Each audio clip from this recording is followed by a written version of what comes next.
Tu ne seras jamais à la hauteur de ma nouvelle belle-fille, ma chère. N'oublie pas que si tu es entrée dans cette maison, c'est uniquement parce que mon fils t'a remarqué, tout comme il aurait pu remarquer une serveuse. » La phrase de Geneviève tomba comme une gifle. Devant les invités, elle parlait de Namira comme d'un accident social, une femme tolérée, jamais respectée.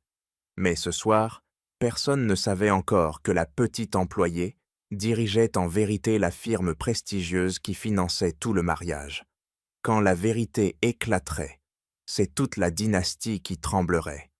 Restez jusqu'à la fin, abonnez-vous et dites-moi d'où vous regardez cette histoire.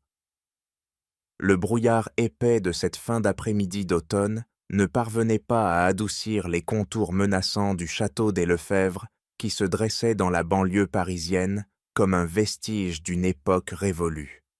Cette forteresse de pierre-ponts grise semblait aspirer la lumière du jour pour ne rejeter qu'une ombre glaciale sur le parc environnant où les arbres centenaires montaient à la garde comme des sentinelles muettes.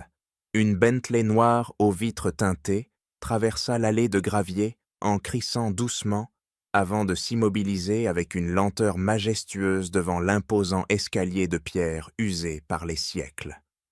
Le portier en livrée s'empressa d'ouvrir la portière arrière, et une chaussure à talons aiguilles toucha le sol humide avec une précision militaire qui annonçait un combat imminent.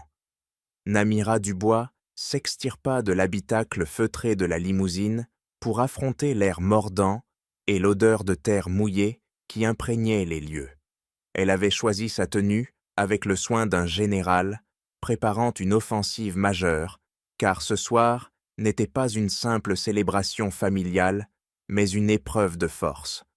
Sa robe en soie d'un rouge profond tranchait violemment avec la grisaille ambiante et surtout avec les teintes pastel fades que portaient les autres invités qui gravissaient déjà les marches. C'était la couleur du vin de Bordeaux Grand Cru et celle du sang frais, une déclaration visuelle audacieuse qui hurlait sa présence et sa vitalité au milieu de cette noblesse décatie vêtue de beige et de gris perle. Julien, son mari, l'attendait un peu en retrait, avec cette posture voûtée et apologétique qu'il adoptait toujours instinctivement en présence de ses parents et de leur jugement silencieux. Il lui offrit son bras sans prononcer un mot, mais Namira sentit la tension électrique dans ses muscles contractés sous le tissu de son smoking parfaitement coupé. Ils montèrent ensemble vers l'entrée principale, où la lumière jaune des immenses lustres en cristal se déversait sur le perron comme de l'or liquide et lourd. L'intérieur du hall d'entrée sentait la cire d'abeille, les fleurs de lys et l'argent ancien, une odeur caractéristique de la richesse qui a eu le temps de fermenter. Madame Geneviève Lefebvre se tenait là en véritable gardienne du temple, une coupe de champagne à la main et un sourire figé qui ne montait jamais jusqu'à ses yeux bleus glacés. Dès qu'elle aperçut sa belle-fille, son regard scanna la silhouette de Namira de haut en bas, avec l'efficacité froide d'un portique de sécurité, cherchant une arme dissimulée ou une faille exploitable. Geneviève s'avança légèrement en faisant cliqueter ses bijoux anciens qui valaient probablement plus que la maison d'enfance de Namira. « Oh Namira, tu es enfin arrivée parmi nous », dit-elle d'une voix nasillarde qui portait juste assez pour attirer l'attention des cousins proches et des notables locaux. Cette robe c'est vraiment rutilante et très inattendue pour une cérémonie catholique si traditionnelle. Namira garda son menton haut et offrit le sourire poli et impénétrable qu'elle réservait habituellement aux clients les plus difficiles de son agence événementielle. « Merci, mère. Je pensais que cette couleur s'accordait bien avec l'esprit festif du mariage de Chloé et la joie de cette union, » répondit-elle calmement, en soutenant le regard de la matriarche. Le sourire de Geneviève s'évapora instantanément pour laisser place à une moue de dédain calculée alors qu'elle se penchait vers l'oreille de Namira comme pour partager un secret intime. « C'est certain, mais tu dois comprendre qu'ici, chez les Lefebvre, Nous privilégions la subtilité qui chuchote plutôt que l'exubérance qui hurle comme au marché. La prochaine fois, essaie de demander mon avis avant de sortir ainsi accoutré pour éviter ce genre de maladresse. Elle recula ensuite pour tapoter faussement l'épaule de Namira avant de se tourner vers un couple de ducs ruinés qui arrivait au derrière eux. Namira ne vacilla pas sous l'insulte, mais sentit une brûlure familière et désagréable se répandre dans sa poitrine, alors que son mari restait muet à ses côtés. Elle se tourna vers Julien, qui fixait ses propres chaussures, vernis avec un intérêt soudain, pour éviter de croiser le regard de quiconque. « Je vais me rafraîchir un instant avant le début de la réception officielle », murmura-t-elle à son mari, qui acquiesça lâchement, sans oser lever les yeux vers elle. Au lieu de se diriger vers les toilettes des invités, situées près du vestiaire où s'entassaient les manteaux de fourrure, Namira s'engouffra discrètement dans un couloir latéral réservé au service. Elle connaissait l'architecture de ce genre de bâtisse par cœur, car son métier consistait à transformer ces lieux poussiéreux en scènes de rêve pour ses clients fortunés. Dès que la lourde porte de service se referma derrière elle, le brouhaha mondain fut remplacé par le silence clinique et l'éclairage cru des zones logistiques. L'air y était plus froid et sentait le produit nettoyant industriel mélangé à l'odeur lointaine des préparations culinaires qui s'activaient en sous-sol. Elle avança le long du mur en pierre brute, en observant l'organisation chaotique du personnel qui courait entre les cuisines et la salle de bal pour finaliser la mise en place. C'était une inspection professionnelle involontaire de sa part, car ses yeux d'experte repéraient chaque défaut logistique et chaque détail négligé par l'équipe en place. Soudain, son regard fut attiré par une feuille de papier blanche scotchée grossièrement sur le mur à hauteur des yeux près de l'office des maîtres d'hôtel. Le papier portait l'entête officielle et blasonnée de la famille Lefebvre, ainsi qu'une liste de directives tapée d'oie la machine avec une rigueur militaire. Namira s'approcha pour lire, et son sang se glaça littéralement dans ses veines, alors que sa respiration se bloquait dans sa gorge. La règle numéro 4 était soulignée 2 fois au marqueur noir pour s'assurer que personne ne puisse l'ignorer. Le personnel de couleur ou d'origine mixte ne doit sous aucun prétexte apparaître dans la zone principale durant les séances photo officielles, car nous exigeons une esthétique uniforme. Juste en dessous de cette phrase infâme, trônait la signature élégante, bouclée et parfaitement reconnaissable de Geneviève. Namira relut la phrase 3 fois pour être certaine de ne pas halluciner sous l'effet de la colère qui montait en elle comme une marée noire. Ce n'était pas simplement du snobisme ou de la méchanceté gratuite comme d'habitude, c'était une discrimination codifiée, signée et affichée sur les murs mêmes de l'événement familial. Elle ouvrit son sac à main de créateur avec des gestes lents et mesurés pour ne pas laisser trembler ses mains sous l'effet de la rage pure. Elle en sortit son stylo-plume Montblanc à l'encre rouge sang qu'elle utilisait uniquement pour signer les contrats décisifs de son empire commercial. Elle ne déchira pas l'affiche car la preuve devait rester là pour que tout le monde puisse la voir et comprendre la nature de cette maison. Elle décapuchonna le stylo et traça une croix violente et épaisse sur le paragraphe incriminé, le barrant avec une force qui faillit déchirer le papier. D'une écriture anguleuse et dominatrice, elle écrivit par-dessus les mots, imprimée une simple annotation en lettres capitales qui vibrait de menace. Première faute. Elle contempla son œuvre un bref instant, avec un regard d'acier avant de refermer son stylo d'un geste sec. Le déclic métallique du capuchon résonna comme le chargement d'une arme dans le couloir désert, et le jeu venait officiellement de commencer. La grande salle de bal du château Lefebvre était une démonstration architecturale de hiérarchie sociale, brutale, où chaque mètre carré avait une signification politique précise. Les hauts de plafond voûtés renvoyaient l'écho des rires polis et le tintement de l'argenterie, tandis que les invités prenaient main de place selon un plan de table qui ressemblait davantage à une carte d'état-major qu'à une disposition festive. Au centre de la pièce, près de l'immense cheminée en pierre où crépitait un feu majestueux, trônaient les tables d'honneur occupées par les membres influents de la famille et les partenaires d'affaires indispensables. La chaleur y était douce et la lumière des candélabres flattait les teints poudrés des dames de la haute société qui s'observaient mutuellement par-dessus leurs éventails.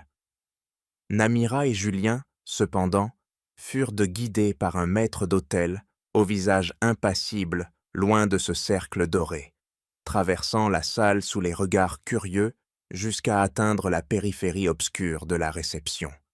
Le serveur s'arrêta devant une petite table ronde et bancale, isolée des autres convives, et dangereusement proche des lourdes portes battantes qui menaient aux cuisines. À chaque fois qu'un serveur entrait ou sortait avec un plateau chargé, un courant d'air glacial et violent s'engouffrait dans la salle et venait frapper directement les épaules dénudées de Namira. L'emplacement était une insulte calculée, une manière de dire sans mots qu'ils étaient tolérés, mais certainement pas désirés. Julien regarda la table, puis sa femme, et une rougeur d'humiliation et de colère impuissante monta lentement à son cou. Il tenta de se redresser, cherchant désespérément un reste de dignité au fond de lui-même pour affronter la situation inacceptable imposée par sa propre mère. « Attends ici un instant, Namira, » murmura-t-il d'une voix qui manquait d'assurance. « Il doit y avoir une erreur administrative. Je vais régler ça immédiatement. » Il s'éloigna vers la table d'honneur où Geneviève supervisait les derniers ajustements floraux avec l'air satisfait d'un monarque contemplant son royaume. Namira resta debout près de leur table d'exil et observa la scène à distance, notant chaque micro-expression sur le visage de sa belle-mère. Julien s'approcha de sa mère avec cette hésitation caractéristique qui le faisait ressembler à un petit garçon fautif plutôt qu'à un homme adulte. « Mère, il y a sûrement un malentendu avec le plan de table, » commença-t-il en essayant de garder une voix basse pour ne pas attirer l'attention des oncles et tantes qui écoutaient, déjà. « On nous a placés juste à côté du passage des cuisines. Il y a d'un courant d'air terrible à cet endroit, et Namira porte une robe légère à épaules dénudées. » Geneviève ne daigna même pas lever les yeux de la composition d'orchidées de blanche qu'elle réajustait millimétriquement au centre de la nappe immaculée. Elle continua son œuvre avec une sérénité agaçante avant de répondre sur un ton de conversation banal, comme si elle discutait de la météo. « Ne sois pas dramatique, Julien, et cesse de faire une scène pour des détails insignifiants, » dit-elle en lissant un pétale imaginaire. « Cette place est extrêmement pratique pour la circulation des invités et nous manquions d'espace près de la cheminée. » Elle fit une pause théâtrale, puis tourna lentement la tête pour planter ses yeux froids dans ceux de son fils, avant de lancer un regard en biais vers Namira, qui attendait toujours debout. « Et puis, soyons réalistes un instant, » ajouta-t-elle avec un petit rire sec. « Ta femme vient d'un milieu, disons, populaire. Elle est sans doute bien plus habituée à l'animation bruyante, aux odeurs de graisse et au fracas de la vaisselle d'une cuisine qu'au silence rigide de nos dîners protocolaires. Je fais cela pour l'aider, Julien. Je l'aide à se sentir un peu plus chez elle, dans son élément naturel. » Julien encaissa les mots comme des gifles physiques, ouvrant la bouche pour protester, mais aucun son ne sortit de sa gorge serrée par l'habitude de la soumission. Il baissa les yeux, vaincu avant même d'avoir combattu, et fit demi-tour pour revenir vers leur table, isolé dans le courant d'air. Sa démarche était lourde, ses épaules affaissées, et il évitait soigneusement de croiser le regard des autres convives, qui chuchotaient d'hommes déjà en les regardant. Lorsqu'il arriva à la hauteur de Namira, il n'osa pas la regarder en face, fixant plutôt la nappe froissée de leur table.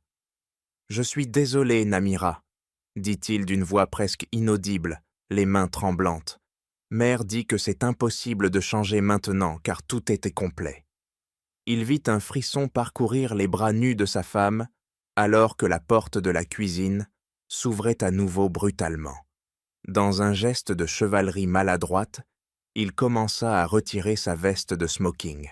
« Tiens, prends ma veste, tu vas attraper froid, et je ne veux pas que tu tombes malade à cause de leur méchanceté. » Namira posa sa main sur le bras de Julien pour stopper son geste, une pression ferme et froide qui le fit s'immobiliser instantanément.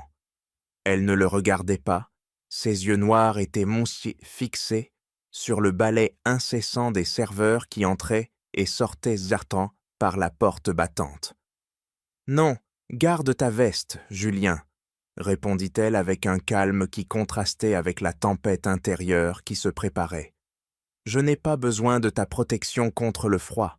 Ce courant d'air glacé est parfait, car il m'aide à rester parfaitement lucide et éveillé. » Elle tourna enfin son visage vers lui, et l'expression qu'il y lut n'était pas de la peur, mais une détermination effrayante. « Je veux sentir chaque insulte, je veux que ce froid me rappelle exactement où je suis et ce que je dois faire.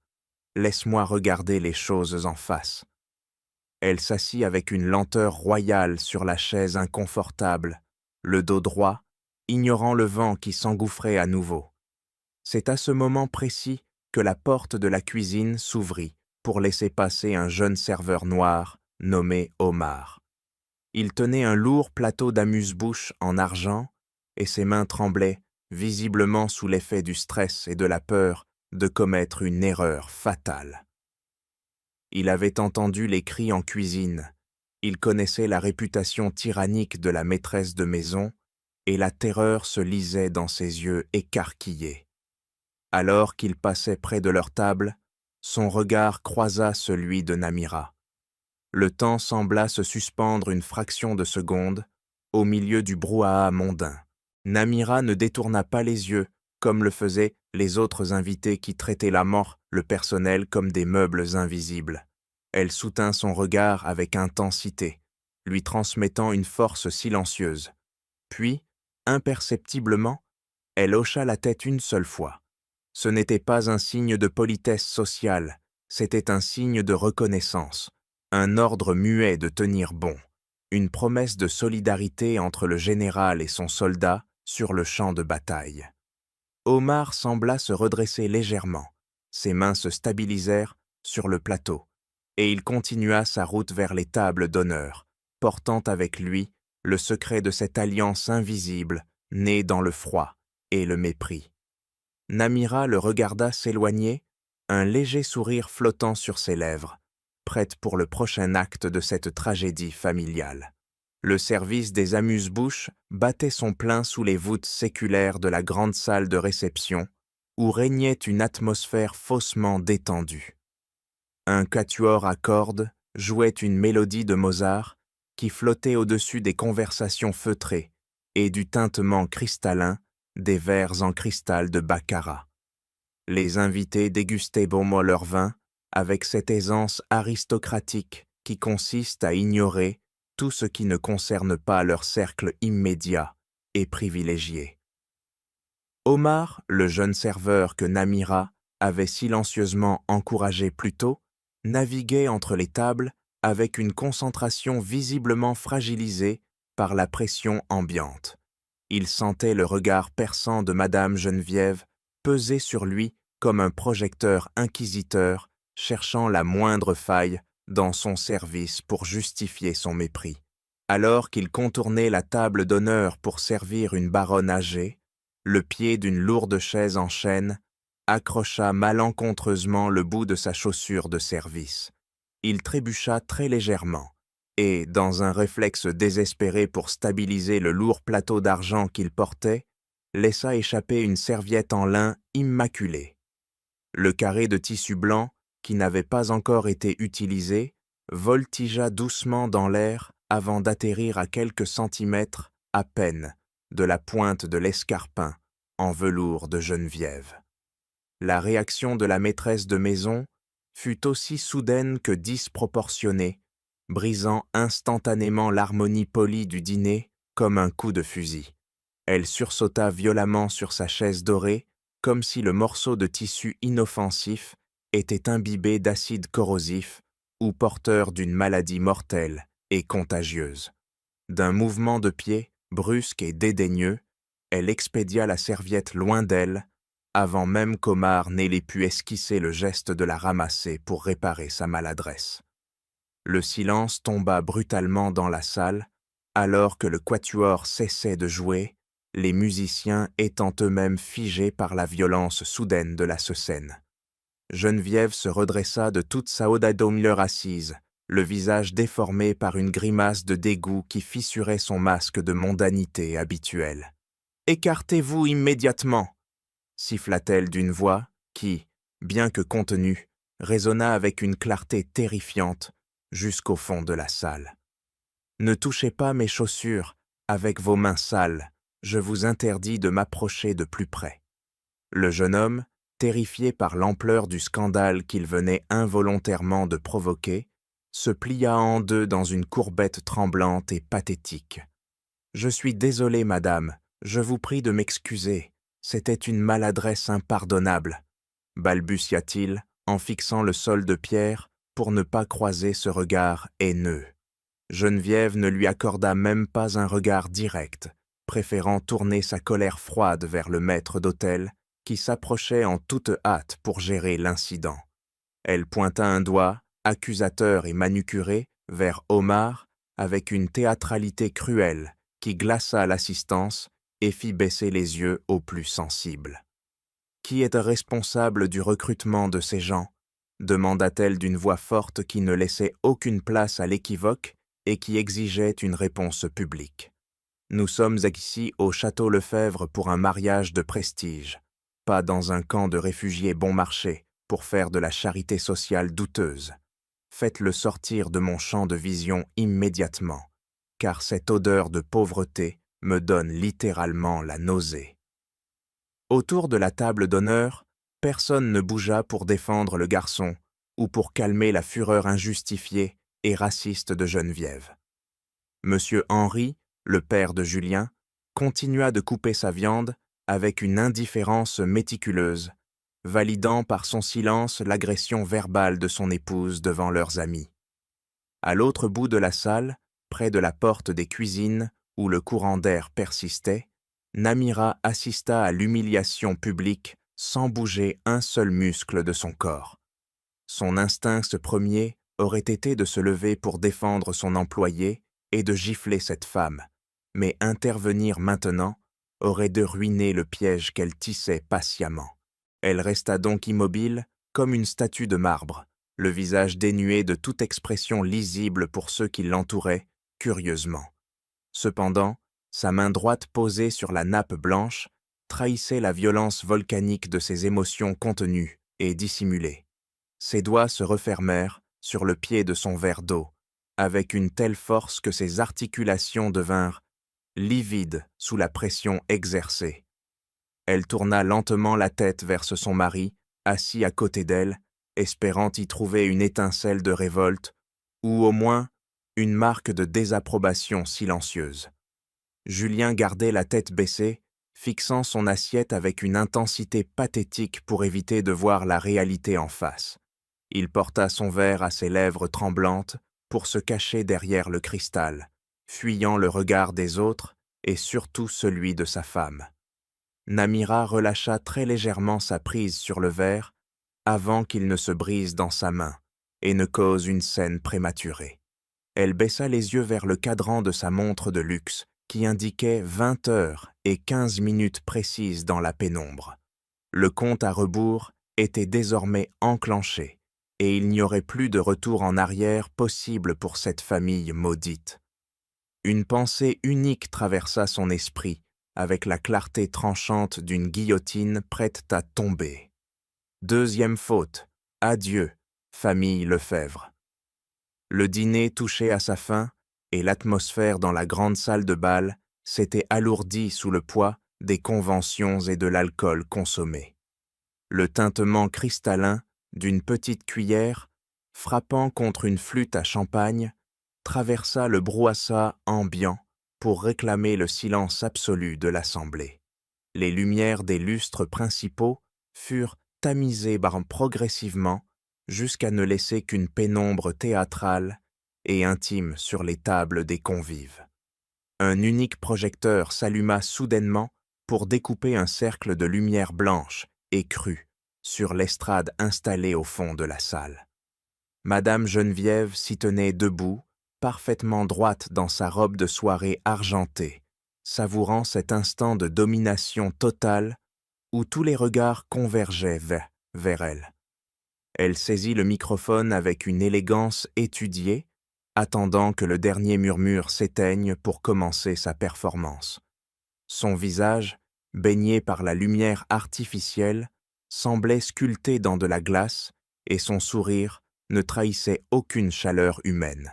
« Mes chers amis, ma famille bien-aimée », commença-t-elle d'une voix douce qui résonnait étrangement fort dans le silence religieux de la pièce. « Nous sommes réunis ce soir pour célébrer bien plus qu'une simple union entre deux jeunes gens. » Elle leva sa coupe vers la table des mariés, où Chloé, la mariée à la peau pâle et aux cheveux d'or, rougissait de plaisir sous les compliments. En regardant Chloé, je ne vois pas seulement une épouse dévouée, je vois l'incarnation de l'espoir et de la continuité. Geneviève fit une pause dramatique, laissant ses mots s'infiltrer dans l'esprit de son auditoire captif.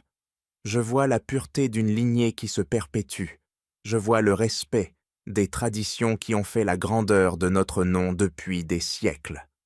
Soudain, l'ambiance changea subtilement, alors que Geneviève tournait lentement la tête vers le coin obscur de la salle. Son regard, amplifié par la position dominante de l'estrade, traversa l'espace pour se verrouiller sur Namira, assise près de la porte des cuisines. Ce n'était pas un regard accidentel, c'était une cible verrouillée avec la précision d'un tireur d'élite. La famille Lefebvre a traversé des épreuves difficiles ces dernières années, poursuivit-elle, sa voix durcissant imperceptiblement. Nous avons commis des erreurs de jugement, nous avons fait preuve d'une tolérance mal avisée. Elle ne lâchait pas Namira des yeux, forçant progressivement les autres invités à tourner la tête vers la table, sommetai isolée dans le courant d'air. Nous avons commis la faute impardonnable de laisser les mauvaises herbes pousser librement au milieu de notre roseraie séculaire. Un murmure parcourut la salle, un mélange de gêne et d'excitation malsaine face à cette attaque publique. Geneviève sourit, un sourire carnassier qui dévoilait ses dents blanches. « On peut tenter de déguiser la mauvaise herbe, » dit-elle en détachant chaque syllabe avec cruauté. « On peut l'habiller de soie coûteuse, on peut lui apprendre à se tenir à table, mais cela reste de la mauvaise herbe. » Elle marqua une pause pour boire une gorgée de champagne, savourant l'humiliation qu'elle infligeait. Sa nature reste basse, envahissante et fondamentalement vulgaire, incapable de s'élever à la hauteur des fleurs nobles. Elle reposa son verre et écarta les bras comme pour embrasser la salle entière. Mais ce soir, avec l'arrivée de Chloé dans notre foyer, je suis heureuse d'annoncer que l'ordre naturel a été rétabli. La pureté est enfin revenue au château Lefebvre, et le jardin est nettoyé. Un silence de mort suivit cette déclaration, brisé seulement par quelques de rires étouffés qui fusèrent de des tables voisines. C'étaient des rires complices, des gloussements cruels de courtisans qui valident la méchanceté de leur reine pour rester dans ses bonnes grâces. À la table de l'exil, Julien était pétrifié, ses mains agrippant le bord de la nappe avec une telle force que le tissu menaçait de se déchirer. Il gardait la tête basse, ses épaules voûtées sous le poids de la honte, incapable de prononcer un mot pour défendre sa femme. Il espérait simplement que le sol s'ouvre pour l'engloutir et faire cesser ce supplice public. Namira, elle, ne baissa pas les yeux et ne chercha pas à fuir la lumière impitoyable de cette vérité brutale. Elle ne versa aucune larme, car la tristesse avait laissé place à une lucidité froide et tranchante, comme une lame de rasoir. Elle réalisa à cet instant précis qu'il n'y avait plus rien à sauver, ni dans ce mariage, ni dans cette famille. Elle déplaça lentement sa main vers son sac à main, posé sur ses genoux. Ses mouvements étaient en mètre calme et délibérés. Elle en sortit son téléphone personnel, un appareil noir et élégant qui semblait incongru dans ce décor d'argenterie ancienne. Elle appuya sur le bouton latéral et l'écran s'illumina, projetant une lueur bleuâtre sur son visage impassible. Elle ignora les regards scandalisés des invités qui jugeaient ce manque de savoir-vivre en plein discours. Elle ouvrit l'application de messagerie sécurisée de son entreprise et sélectionna le groupe nommé Conseil d'administration, l'élite Paris. Ses pouces survolèrent le clavier virtuel sans la moindre hésitation ni tremblement. Elle ne tapa pas une longue explication, ni une plainte larmoyante, juste 3 mots et une ponctuation. Activer code noir. Elle appuya sur la touche d'envoi et regarda la barre de progression se remplir jusqu'à la confirmation de la réception du message par ses directeurs. Puis, avec une lenteur calculée, elle retourna le téléphone et le posa face contre la table, au milieu des miettes de pain. Le bruit de l'appareil heurtant le bois verni résonna. Clac. Ce son sec et définitif coupa court au messrire résiduel comme le bruit d'un interrupteur que l'on bascule. Geneviève, sur son estrade, fronça les sourcils, ne comprenant pas encore que ce petit bruit insignifiant venait de sceller son destin. Namira croisa les bras et s'adossa à sa chaise, attendant le chaos qu'elle venait de commander. Le service du plat principal, un foie gras de canard poêlé aux figues, accusait désormais un retard impardonnable de 5 minutes selon l'horloge interne et tyrannique de Geneviève. Dans la grande salle de réception, où l'impatience commençait à se faire sentir parmi les convives affamés, ce léger décalage temporel prenait des allures de catastrophe diplomatique majeure. La maîtresse de maison, dont les nerfs étaient mouillés déjà à vif après son discours haineux, sentit le dernier fil de sa patience se rompre brutalement. Elle se leva de sa chaise avec une brusquerie qui fit teinter l'argenterie sur la table d'honneur et se dirigea d'un pas martial vers l'office de service. Elle repéra immédiatement Pierre, le directeur de salle hautement qualifié de l'agence événementielle, qui donnait des instructions calmes à son équipe via son oreillette. Geneviève ne prit pas la peine de l'interpeller discrètement comme l'aurait exigé l'étiquette qu'elle prétendait chérir.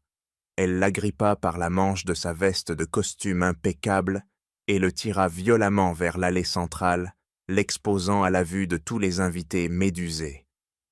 Pierre tenta de garder son calme professionnel malgré l'agression physique, mais il n'eut pas le temps de prononcer un seul mot d'apaisement. Geneviève, aveuglée par sa rage de contrôler chaque seconde de cette soirée, saisit un verre de vin rouge qui traînait sur un plateau de dessert à proximité. D'un geste ample et théâtral, elle projeta le liquide sombre directement au visage de l'homme, tachant irrémédiablement sa chemise blanche et sa peau. Le silence qui tomba sur la salle fut instantané et absolu, plus lourd encore que lors de l'incident de la serviette. « Incapable !» hurla-t-elle, sa voix se brisant sous l'hystérie. « Est-ce que je dépense une fortune pour que vous serviez de décoration? Vous n'êtes qu'une bande de bons à rien. » Pierre resta immobile, le vin dégoulinant de son menton, mais il ne baissa pas les yeux et garda une dignité stoïque face à cette humiliation publique. C'est à cet instant précis qu'un bruit strident vint déchirer le silence pesant de la salle, un son qui fit grincer les dents de l'assistance. C'était le bruit d'une chaise en bois, lourd, raclant violemment contre la pierre froide du sol, semblable à un cri de guerre ou un freinage d'urgence. Tous les regards convergèrent vers le fond de la salle, vers cette table isolée dans les courants d'air près des cuisines. Namira s'était levée. Elle ne regarda personne, ni son mari pétrifié, ni son beau-père indifférent. Elle commença à marcher vers l'estrade, et le bruit de ses talons claquant sur le sol résonnait avec une régularité métronomique et terrifiante. Elle avançait avec la puissance d'une reine guerrière, marchant vers son trône, chaque pas irradiant une autorité naturelle qui écrasait l'atmosphère viciée de la pièce. Elle monta les quelques de marche de l'estrade sans hésitation et arracha le microphone des mains du maître de cérémonie qui n'osa pas esquisser le moindre geste de résistance.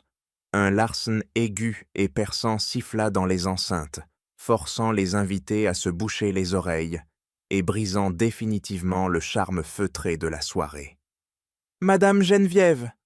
La voix de Namira, amplifiée par le système sonore, frappa les murs du château comme un coup de tonnerre biblique. Geneviève, qui essuyait ses mains tachées de vin, se retourna brusquement, le visage déformé par la surprise de voir cette belle fille méprisée oser prendre la parole. Elle cligna des yeux, incapable de traiter l'information qui se présentait devant elle.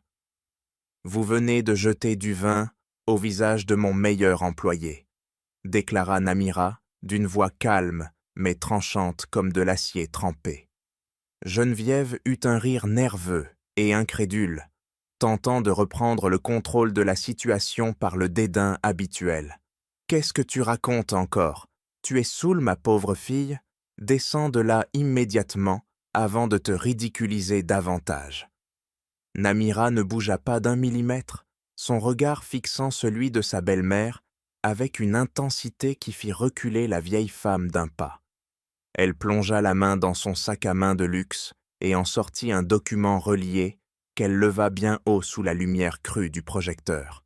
« Je suis Namira Dubois », annonça-t-elle, et son nom résonna avec une puissance nouvelle. « Je suis la propriétaire et la directrice générale de l'Élite Paris, la seule agence de prestige qui a accepté d'organiser ce mariage rempli d'exigences impossibles, uniquement par respect pour mon mari. » Un murmure de choc parcourut l'assemblée comme une onde de choc, les invités échangeant des regards incrédules, en réalisant l'ampleur de la supercherie.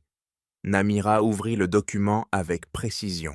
« Cependant, madame, vous venez de violer la clause numéro 1 de notre accord contractuel, celle concernant les droits de l'homme et la sécurité de mes employés. » Geneviève ouvrit la bouche pour protester, mais aucun son ne sortit, son visage passant de la rougeur de la colère à la blancheur de la peur. Namira tenait le contrat entre ses mains manucurées comme on tient une sentence de mort. « En ma qualité de propriétaire, je déclare ce contrat nul et non avenu avec effet immédiat. » Le son du papier épais que l'on déchire fut amplifié par le microphone, un bruit sec et définitif qui scella le destin de la soirée. Namira déchira le contrat en deux, puis encore en deux, avant de laisser les morceaux tomber comme de la neige confetti aux pieds de sa belle-mère. Elle leva les yeux vers la salle, vers ses équipes dissimulées dans l'ombre, et vers Pierre qui attendait son signal. « À tout le personnel de l'Élite Paris, écoutez mon ordre, » ordonna-t-elle avec une autorité absolue. « Retrait immédiat, on plie bagages. » L'air frais de la nuit extérieure n'avait pas suffi à dissiper l'odeur âcre du scandale qui s'échappait désormais des lourdes portes ouvertes du château. Le parvis de gravier, autrefois symbole de prestige et de silence aristocratique, avait été envahi par une cacophonie moderne et brutale. Les gyrophares des voitures de police déchiraient l'obscurité, projetant des éclats stroboscopiques, bleus et rouges, sur les façades de pierre séculaires. Ce spectacle de désolation donnait à la demeure ancestrale des Lefebvre l'apparence d'une scène de crime sordide ou d'un accident industriel majeur. Les invités, évacués dans le désordre, s'étaient regroupés en petits îlots anxieux près de leurs véhicules de luxe, mais personne ne partait vraiment. La curiosité morbide, ce vice partagé par toutes les classes sociales, les retenaient sur place pour assister à l'effondrement final de la dynastie.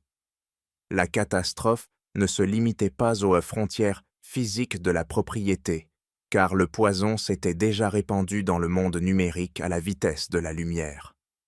Les jeunes filles, les jeunes héritiers et les influenceurs présents au mariage n'avaient pas perdu une seconde pour documenter le chaos.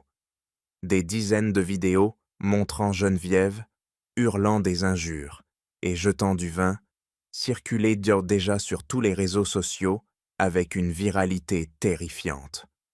Le hashtag #Lefebvre Scandale trônait déjà en première position des tendances nationales, attirant des milliers de commentaires indignés et d'appels au boycott. La réputation que la famille avait mise des siècles à construire s'effritait en temps réel, détruite par la technologie qu'ils avaient toujours méprisée. Monsieur Henry se tenait à l'écart de la foule, adossé contre une colonne de pierre, le visage éclairé par la lueur froide de son téléphone portable. Il ne regardait pas la police, il écoutait la voix paniquée de son directeur financier à l'autre bout de la ligne. Sa main tremblait si fort qu'il peinait à maintenir l'appareil contre son oreille.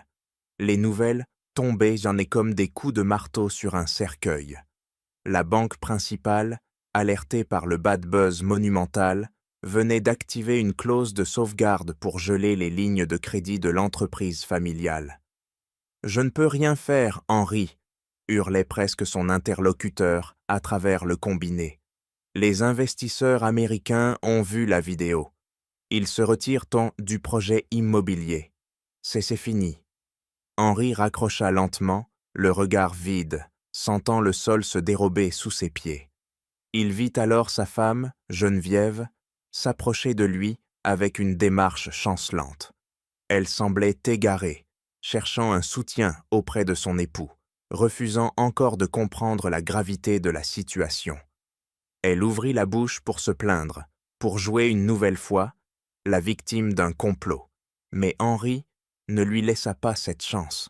La rage, accumulée par des années de lâcheté et de passivité, explosa soudainement en lui.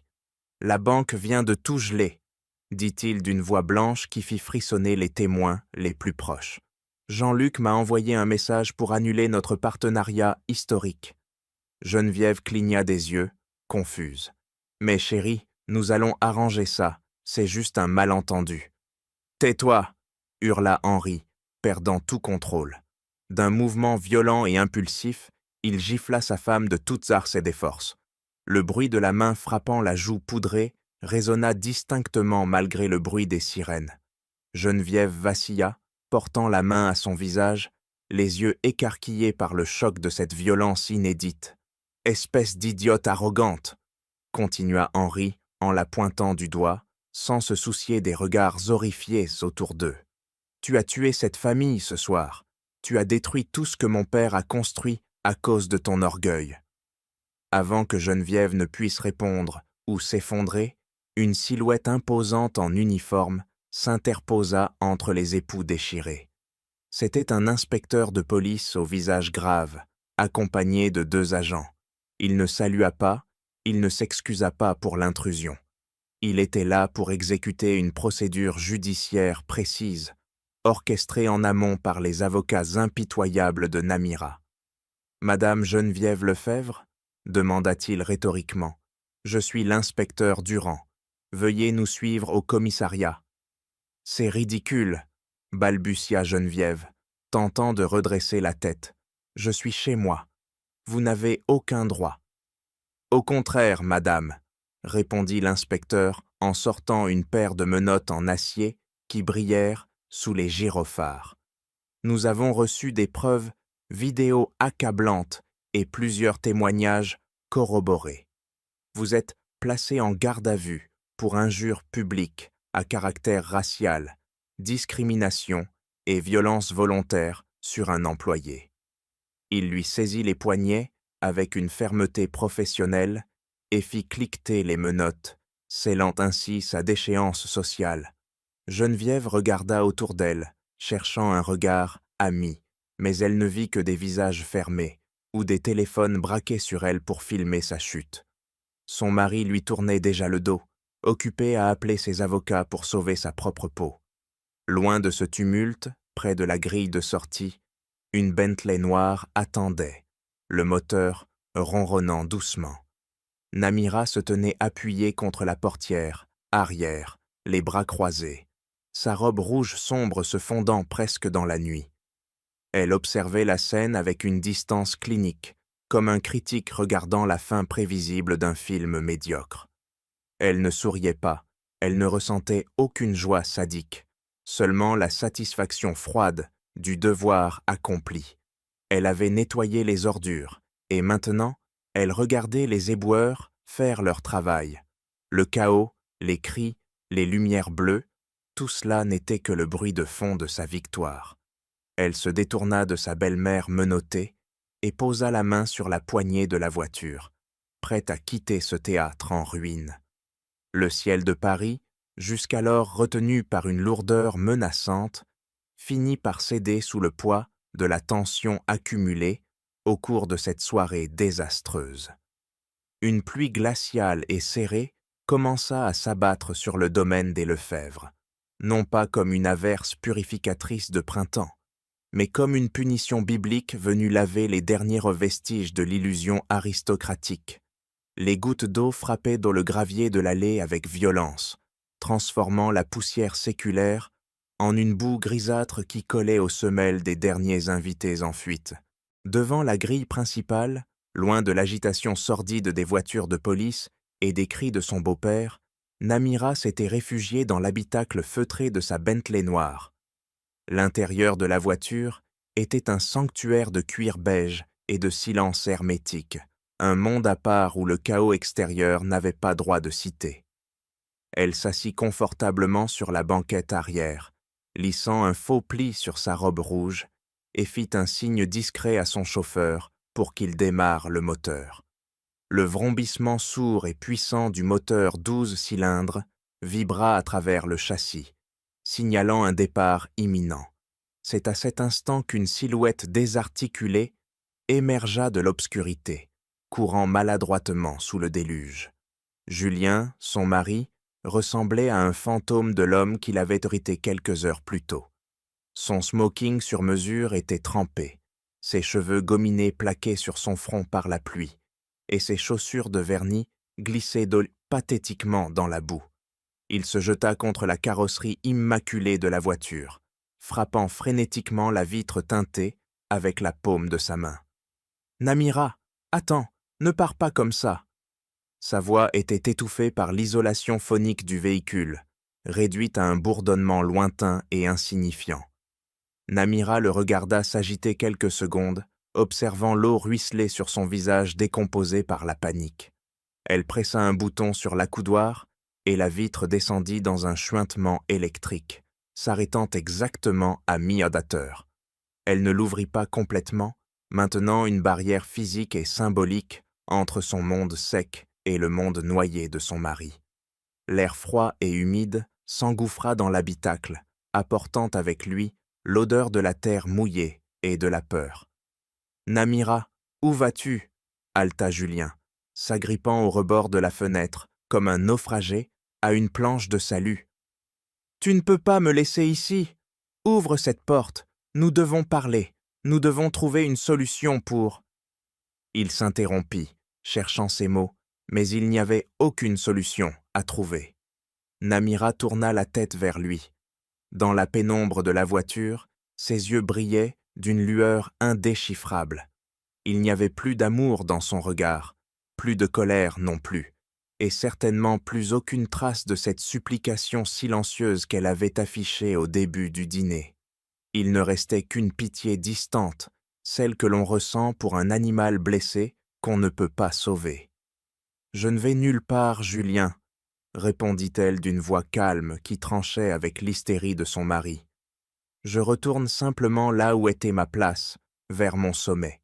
Je retourne dans un monde où personne ne me traite comme de la mauvaise herbe, et où mon nom inspire le respect, pas le mépris. »« Je suis désolé !» cria Julien, sa voix se brisant sous l'émotion. Je sais que ma mère a eu tort, c'était horrible, mais j'ai eu peur.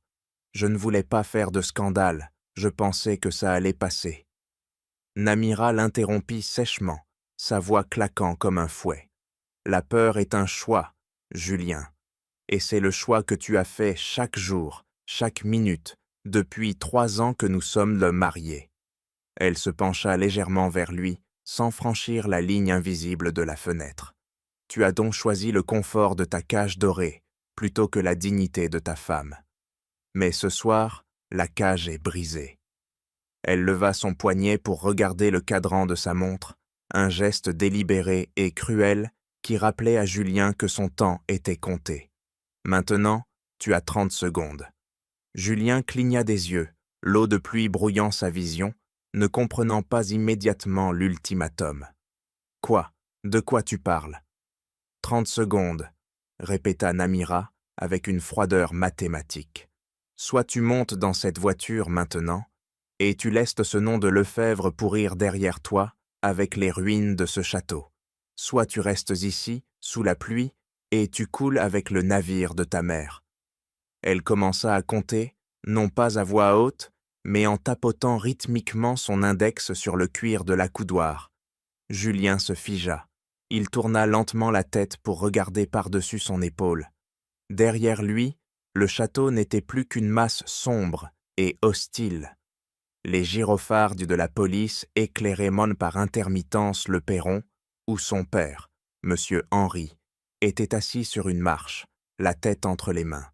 Un homme brisé par la honte financière et sociale. Il vit sa mère être poussée sans ménagement à l'arrière d'une voiture de patrouille. Il vit le monde qu'il avait toujours connu, ce monde de privilèges et d'apparence, s'effondrer comme un château de cartes sous la tempête. Il réalisa avec une clarté terrifiante que sans l'argent, sans le prestige, sans la protection de ce nom, il n'était des riens. Il n'avait pas le courage d'affronter la tempête seul. Namira regarda sa montre. 28, 29. La décision de Julien ne vint pas du courage, ni de l'amour, ni d'un sursaut moral soudain. Elle vint de la pure lâcheté, de cet instinct de survie parasitaire qui pousse le rat à quitter le navire avant l'immersion totale. Il ne pouvait pas rester là à affronter les créanciers, la presse et la honte. Il arracha la portière arrière avec une violence désespérée et s'engouffra dans l'habitacle, apportant avec lui l'eau et la boue qui tachèrent les tapis de laine. Il claqua la porte, s'enfermant dans le silence protecteur de la voiture, coupant net le bruit des sirènes et de la pluie. Il s'affala sur le siège à côté de Namira, tremblant de froid et de choc, n'osant pas lever les yeux vers elle.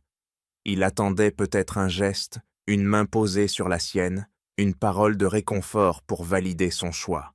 Mais Namira ne bougea pas, elle ne lui prit pas la main, elle ne le regarda même pas. Elle fixa l'appui-tête du chauffeur devant elle, le visage impassible. Julien n'était plus son mari, il était un passager clandestin, un réfugié qu'elle acceptait de transporter par charité, mais qui avait perdu tout droit de cité dans son cœur. Elle leva simplement la main et toqua 2 fois, doucement, sur la vitre de séparation du chauffeur. « Roulez !» La voiture s'ébranla avec souplesse, les pneus crissant à peine sur le gravier mouillé. La Bentley accéléra, s'éloignant de la bâtisse maudite, traversant le rideau de pluie qui effaçait peu à peu le décor cauchemardesque. Dans le rétroviseur, les lumières bleues de la police devinrent de minuscules points flous avant de disparaître totalement dans la nuit noire, laissant derrière eux les cendres froides de la dynastie Lefebvre.